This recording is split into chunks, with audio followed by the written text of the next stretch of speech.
კლუბით ეთნულდი ვანსა და ბაღდადში დიდ თოვლობისგან დაზარალებულ 24 ოჯახს სურსათითა და მედიკამენტებით დაეხმარება. მოხალისეები უკვე იმყოფებოდნენ რამდენიმე ოჯახში. მათ რთული რელიეფების გავლა ფეხით მოუწიათ, სახლებამდე მისასვლელი გზები გაუკვალავია. როგორც მოხალისეები ამბობენ, სანამ თოვლი არ დადნება, ამ ადამიანებისთვის გზა კვლავ გაუვალი იქნება. ცნობისათვის დასავლეთ საქართველოში უკვე მეხუთე დღეა სტიქიას ებრძვიან გუშინ 27 თებერვალს ბაღდადის მუნიციპალიტეტში ქუთაისიდან ჩასული მოხალისე მაშველები 4 ოჯახს დაეხმარნენ. პირველი მისამართი რაც მოგცეს პირველ ოჯახში მთის ძირი ესე ქვია ბატონი რეზო ნაჭყებიასთან მოვედით. აი სახლი არის დაუტოვეთ.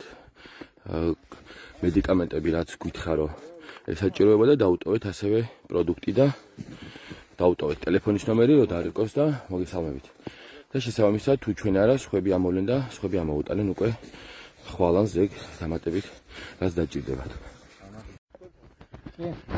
შემდეგი ლოკაცია რაც იყო პირველ ოჯახში ჯიბული კვინიხიძე მივედით, ნუ ესა გამოვიარეთ, მაგრამ ეხლა უკვე ბახილები დაგვჭირდა და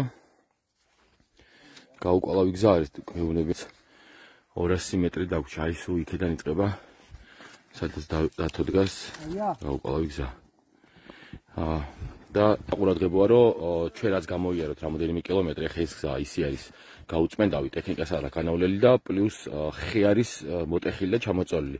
ანუ სანამ არ დადნება ეგ თოვლი, მანამდე ფიზიკურად გაუვალი იქნება ამ ადამიანისთვის, ან ყველასთვის ვისაც დაჭირდება ამ ადამიანს მოუტანოს რაიმე პრეპარატები ან მედიკამენტები. ამიტომ ტექნიკა არის უეჭველი საჭირო, რომ გაიწმინოს ეს გზა და ბატონ ჯიბულიმდე მოვიდეს პროდუქტიც და